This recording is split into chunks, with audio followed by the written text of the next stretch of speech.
Good morning, class 7th. I am your English teacher Kumari Rashmi. Today I teach you translation chapter first. Chapter first is introduction. In your book, the chapter first is introduction. In introduction chapter, we learn how to translate sentence.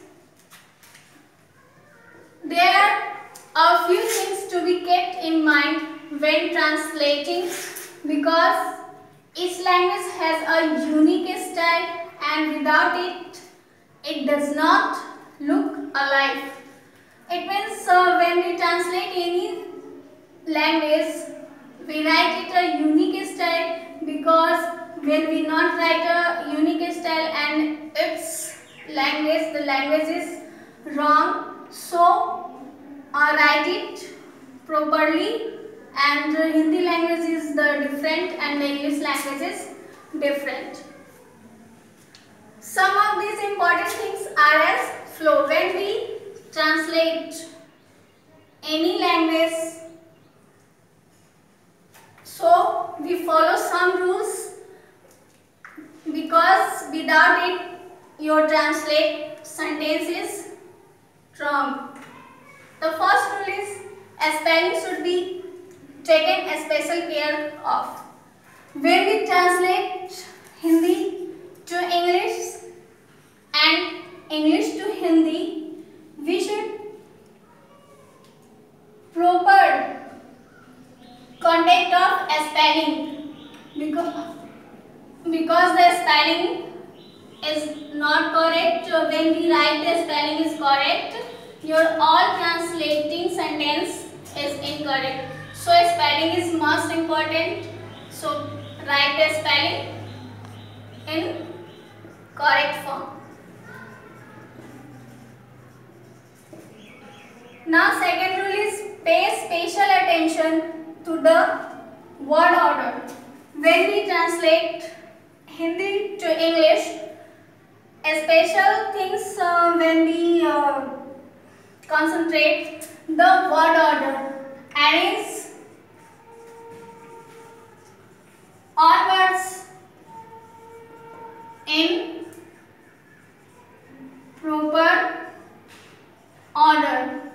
When we not arrange any word in proper order, your translating sentence is wrong. So arrange all the word in proper order. In Hindi language, word can be used back and forth in limited form. Hindi written one sentence, but when we translate in English, two form.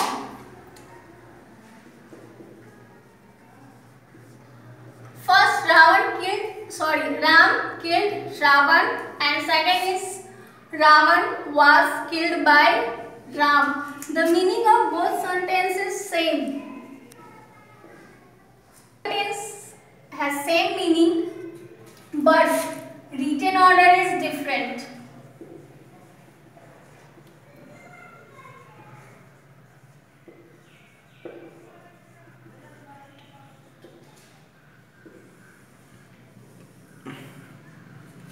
Focus carefully this sentence because the Hindi sentence we translate in English, we write both rules. Now your third rule, plural can be used for a singular number subject to give respect in Hindi language.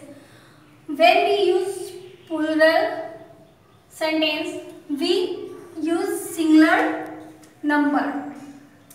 Example, Ramji has come or Netaji is giving speeches. So,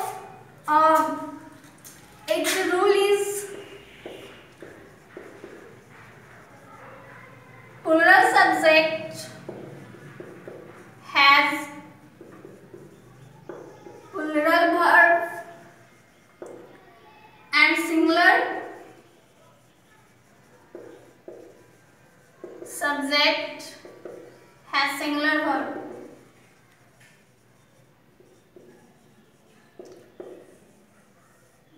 These are two important rules when we very important. Plural subject has always plural verb and the singular subject has always singular verb. Now, last and main important, punctuation mark. Punctuation should be appreciated to use, might otherwise be evil mean. When we not use punctuation mark in any sentence, your sentence is always wrong and the sentence meaning is different. Here we use punctuation mark, don't let go. We remove it, think we not write it, its meaning is wrong. So very important, we write with punctuation mark.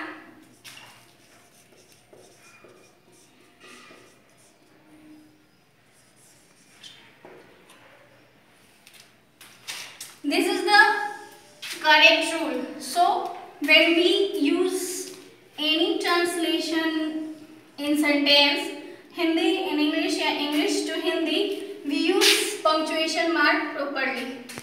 Now your fifth topic is some sentence in interrogative sentence. Two type of interrogative sentence, W questions and yes no questions. WH questions started with WH words like how, when, where, why, what or who. Example, how are you? Where are you going?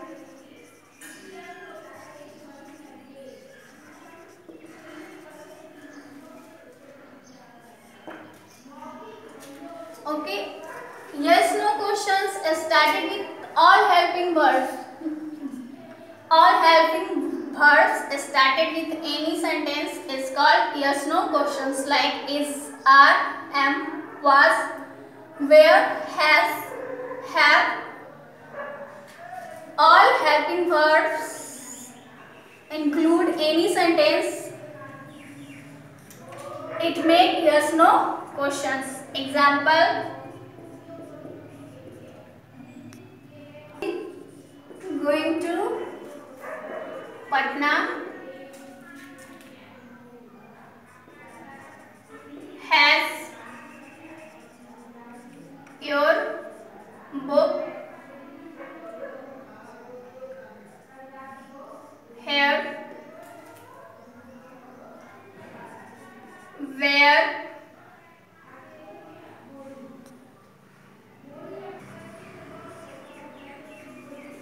you playing? So this is yes no questions and important things, every question sentence WH yes no it end with question mark, it is the punctuation mark, and without question mark the sentence is wrong. So this is the important things, the introduction chapter. When we translate any sentence in English and Hindi, we learn it properly. When we correct any sentence, so this is your first chapter is complete. Read it properly. And do you have any problem? Write the comment box of MPS Academy. Thank you. Join online classes.